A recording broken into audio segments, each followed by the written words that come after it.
ಕಾಂಗ್ರೆಸ್ನಲ್ಲಿ ಮತ್ತೆ ಒಕ್ಕಲಿಗ ವರ್ಸಸ್ ಲಿಂಗಾಯತ ಧರ್ಮಯುದ್ಧ ಜೋರಾಗಿದೆ. ಗೃಹ ಸಚಿವ ಎಂಬಿ ಪಾಟೀಲ್ ಹಾಗೂ ಸಚಿವ ಡಿಕೆ ಶಿವಕುಮಾರ್ ನಡುವಿನ ಮಾತಿನ ಸಮರ ಜೋರಾಗಿದೆ. ಕಾಂಗ್ರೆಸ್ ಪಕ್ಷಕ್ಕೆ ಚುನಾವಣೆ ಮೇಲೆ ಎಫೆಕ್ಟ್ ಆಗೋ ಆತಂಕ ಕೂಡ ಹೆಚ್ಚಾಗಿದೆ. ಈ ಹಿನ್ನೆಲೆಯಲ್ಲಿ ಸಚಿವ ಎಂಬಿ ಪಾಟೀಲ್ ಇವತ್ತು ಮಧ್ಯಾಹ್ನ 12 ಗಂಟೆಗೆ ಸುದ್ದಿಗೋಷ್ಠಿಯನ್ನ ಕೂಡ ನಡೆಸಲಿದ್ದಾರೆ. ಈ ಒಂದು ಸುದ್ದಿಗೋಷ್ಠಿ ಸಾಕಷ್ಟು ಕುತೂಹಲಕ್ಕೆ ಎಡೆ ಮಾಡಿಕೊಟ್ಟಿದೆ.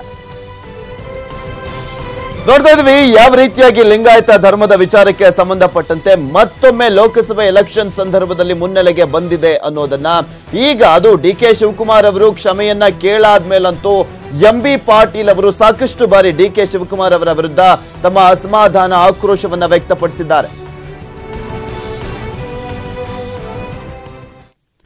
ಗೃಹ ಸಚಿವ ಎಂಬಿ ಪಾಟೀಲ್ ಮತ್ತು ಸಚಿವ ಡಿಕೆಶಿ ನಡುವೆ ಟಾಕ್ ಫೈಟ್ ಹೇಗಿತ್ತು, ಏನ್ ಮಾತನಾಡಿದ್ರು ಈ ಇಬ್ಬರು ನಾಯಕರು ಅನ್ನೋದನ್ನ ನೋಡೋಣ.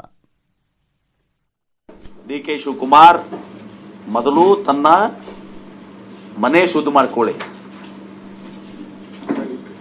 ಬೇರೆಯವ್ರ ಮನೆಯಲ್ಲಿ ಕೈ ಹಾಕಕ್ ಹೋಗಬೇಡ ಅಂತ ಮತ್ತೆ ನಾ ಹೇಳ್ಬೋದು.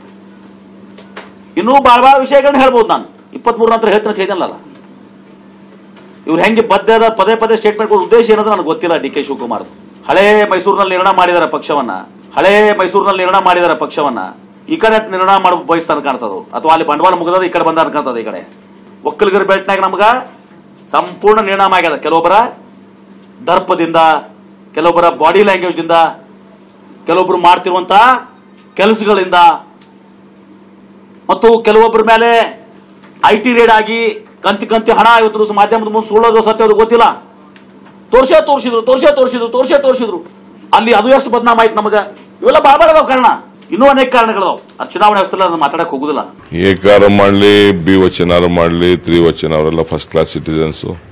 ನಾವೆಲ್ಲ ಹಳ್ಳಿಯವರು, ದೊಡ್ಡವರು, ಹೋಮ್ ಮಿನಿಸ್ಟ್ರು, ಅವರ ರಕ್ಷಣೆಯಲ್ಲಿ ನಾವೆಲ್ಲ ಬದುಕ್ತಾ ಇದೀವಿ. ಈಗ ಏನ್ ಮಾಡಕ್ಕಾಗ್ತೈತೆ? ದೂರ ಕೊಡೋರು, ಒಡೆಯೋರು, ಬಡಿಯೋರು ಅವರೆಲ್ಲ ನಿಸ್ಸಕ್ಕಾಯ್ತೈತಾ? ಬಹಳ ಸಂತೋಷದಿಂದ ಸ್ವೀಕಾರ ಮಾಡ್ತೀವಿ. ಏನ್ ಕೊಟ್ಟರು ಪ್ರಸಾದ ಅಂತ ಸ್ವೀಕಾರ ಮಾಡ್ತೀವಿ. ದೊಡ್ಡವರು ಹೇಳಿದ್ದೆಲ್ಲ ಕೇಳೋಣ. ದೊಡ್ಡವರು ನಾ ಚಿಕ್ಕವರು, ಹೋಮ್ ಮಿನಿಸ್ಟರ್ ಅವರು, ನಾವು ರಕ್ಷಣೆ